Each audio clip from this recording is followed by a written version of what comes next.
अस्सलाम वालेकुम दोस्तों, पिछले एपिसोड में हम लोगों ने देखा था कि टियानजी ने अपनी पावर का इस्तेमाल करके लिंग डोंग को पूरी तरह से ठीक कर दिया था और इस तरह से लिंग डोंग एंशियन इंस्क्रिप्शन से बाहर आ गया था। इसके बाद अगले सीन में हम लोग इन पपेट सेट के मास्टर तिनसा को देखते हैं, जो कि आज काफी टाइम बाद क्लोज डोर कल्टीवेशन से बाहर आ रहा होता है। जिसके बाद हम लोग देखते हैं कि वहाँ पर मौजूद सभी लोग उसका वेलकम करते हैं और इसके बाद वो अपनी कल्टीवेशन की पावर वहाँ पर मौजूद सभी लोगों को दिखाता है, जिसे देखकर वो सभी लोग कहने लगते हैं ये तो लेटेस्ट स्टेज रिम को हो रहा है। तब इसके बाद वहाँ पर मौजूद सभी लोगों से लेवल अप करने पर कांग्रेचुलेशन बोलते हैं। इसके कहता है कि इस सब के लिए मैंने बहुत ज्यादा मेहनत की है और आखिरकार मैं लेटेस्ट स्टेज रिम में पहुँच गया हूँ और अब उस ट्रेजर की सील ओपन करने का ये सबसे अच्छा वक्त है, क्योंकि अगर मैं किसी भी तरह एनसीएन सेट की मिस्ट्री को समझने में कामयाब हो गया तो हमारा इन पपेट सेट पूरे ग्रेट यान डायनेस्टी के ऊपर राज करेगा और तभी वो अपने लोगों में मौजूद एल्डर्स को अपने हेडक्वार्टर में आने के लिए बोल देता है, ताकि इस तरह से वो ट्रेजर सील को ओपन करने की पूरी तैयारी कर सके। वहीं दूसरी तरफ हम लोग देखते हैं कि लिंग डोंग स्पिरिचुअल फायर की प्रैक्टिस कर रहा होता है और फिर आखिरकार कुछ टाइम बाद वो इस सब में कामयाब भी हो जाता है। और तभी हम लोग देखते हैं कि सी हो भी यहाँ पर बैड डेमन डैग एनर्जी को अपने अंदर अब्सॉर्ब करने की कोशिश कर रहा होता है, ताकि वो अपनी कल्टीवेशन को स्ट्रॉन्ग कर सके। दूसरी तरफ हम लोग देखते हैं कि डी हाउ सी हाउ की तरह ही बैड डेमन डेड एनर्जी को अपने अंदर अब्सॉर्ब करने की कोशिश कर रहा होता है, ताकि इस तरह से वो अपनी कल्टीवेशन को रिस्टोर कर सके। और हम ये भी देखते हैं कि डी हाउ अब इसमें कामयाब भी हो रहा होता है। दूसरी तरफ हम लोग को अब यहाँ पर इंसानी अपीयरेंस भी दिखाई देने लगती है, जिसे देखकर लिंग डोंग हैरान हो जाता है और कुछ ही देर बाद वो वहाँ से गायब हो जाता है। तभी डी हाउ लिंग डोंग के पास आता है और कहता है कि इस बैड डीमन ड्रैगन का सोल तो काफी ज्यादा अमेजिंग था।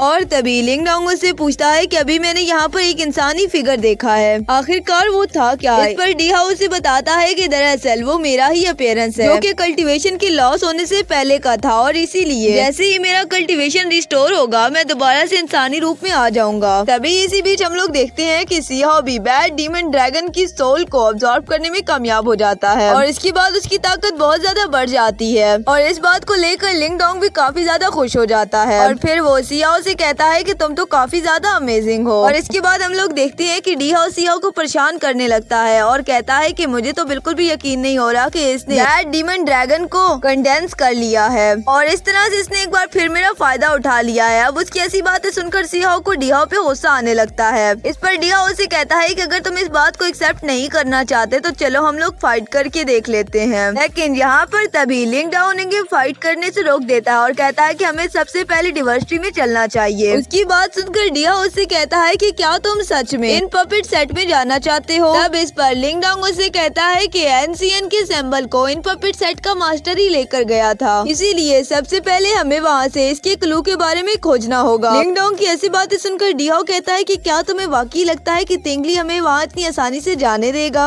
इस पर लिंग डोंग उससे कहता है कि हो सकता है कि वो सच में हमारा वेलकम करे, तो अब हमें यहाँ से चलना चाहिए। इसके बाद हम लोग देखते हैं कि डी हाउ भी रेडी हो जाता है वहाँ पर जाने के लिए और इसके बाद सी हाउ उन लोगों को लेकर यहाँ से निकल जाता है। इसके बाद हम लोग अगले सीन में तेंगली को देखते हैं, जो कि कुछ पपेट के साथ अपने 9 शैडो मास्टर डिटेक्टिव मैजिक को परफॉर्म कर रहा होता है, जो कि एक मार्शल आर्ट होती है। और जैसे ही वो पपेट इसके ऊपर अटैक करने के लिए आते हैं, तेंगली उनको देखता है और एक मास्टर टेक्निक के जरिए वो भी इनके ऊपर हमला कर देता है और उन्हें बहुत ही आसानी के साथ हरा देता है। इसके बाद हम लोग देखते हैं कि एल्डर वुआ भी इससे बहुत ज्यादा इम्प्रेस हो जाता है और फिर वो तेंगली से कहने लगता है कि ये 9 शैडो पर्पस मार्शल डिटेक्टिव तो बहुत ज्यादा अमेजिंग है और मुझे ऐसे लगता है कि कुछ ही वक्तों के बाद ये बहुत ही ज्यादा शानदार टेक्निक बन जाएगी। तभी इस पर तेंगली कहता है कि मुझे बहुत ही अफसोस के साथ कहना पड़ा है कि मुझे वहाँ से मार्शल टेक्निक नहीं मिल सका, जबकि लिंग डोंग उसे हासिल करने में कामयाब हो गया। इस पर एल्डर वो कहता है कि लिंग डोंग तो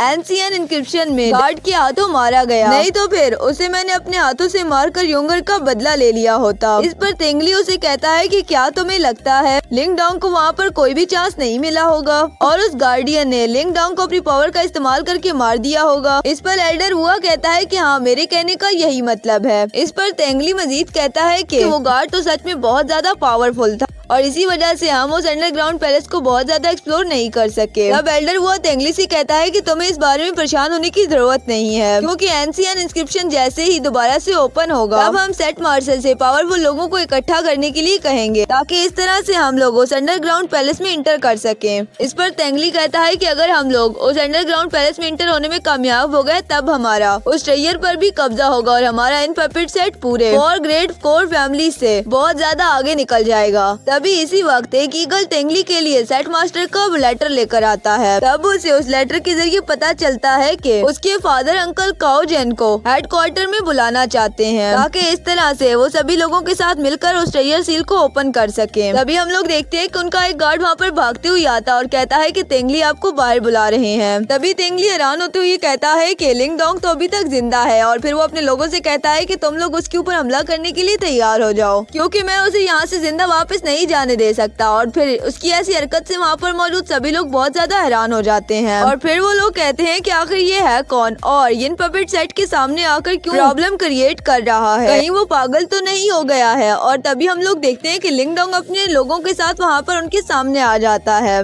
तब वो कहता है कि मुझे तो बिल्कुल भी बिलीव नहीं हो रहा कि तुम वहाँ से जिंदा बचकर आ गए, और फिर अगर आ ही गए थे तो अपने लोगों के साथ दोबारा यहाँ पर मरने के लिए पहुँच जाओगे। और इसी के साथ वो उससे कहता है कि मैं तुमसे वो क्रिएचर मार्शल आर्ट हासिल कर ही रहूंगा। इस पर लिंग डोंग उसे कहता है कि मुझे तो डर लग रहा है कि तुम ऐसा कुछ भी नहीं कर पाओगे। इस पर तेंगली गुस्से में उसके साथ फाइट करने के लिए पहुंच जाता है। तभी हम लोग देखते हैं कि एल्डर वाओ उसे ऐसा करने से रोक देता है, क्योंकि वो खुद लिंग डोंग से फाइट करना चाहता था। इस पर लिंग डोंग उससे कहता है कि एल्डर वाओ तुम्हारी पुरानी इंजरी ठीक हो गई है क्या? इस बात पर एल्डर वाओ बहुत ज्यादा गुस्सा हो जाता है और वो अपनी स्पेयर का यूज करके इसके ऊपर अटैक कर देता है। लेकिन इतना पावरफुल अटैक करने के बाद भी लिंग डोंग का कुछ नहीं बिगाड़ सका था, क्योंकि लिंग डोंग बहुत ही आसानी के साथ उसके अटैक से खुद को बचा लेता था। अब लिंग डोंग एल्डर वाओ से कहता है कि तुम्हें तो पहले जैसी बात भी नहीं रही है, और मुझे तो ऐसे लगता है कि तुम्हारी तो भी पुरानी इंजरी भी ठीक नहीं हुई है। और इतनी सी बात कहने के बाद वो अपनी स्पेयर बार निकाल लेता है और अब वो एल्डर वो के ऊपर अटैक करने लगता है। और अब एल्डर वो अपने बचाव के लिए भी कुछ नहीं कर पाता, जबकि लिंग डोंग उसे बहुत ही आसानी के साथ हरा देता है। और अब लिंग डोंग कहता है कि पता नहीं डीहाओ और सीहाओ किस सिचुएशन में होंगे, और अब हमें पता चलता है कि वो जानबूझकर यहाँ पर ये सब कर रहा था।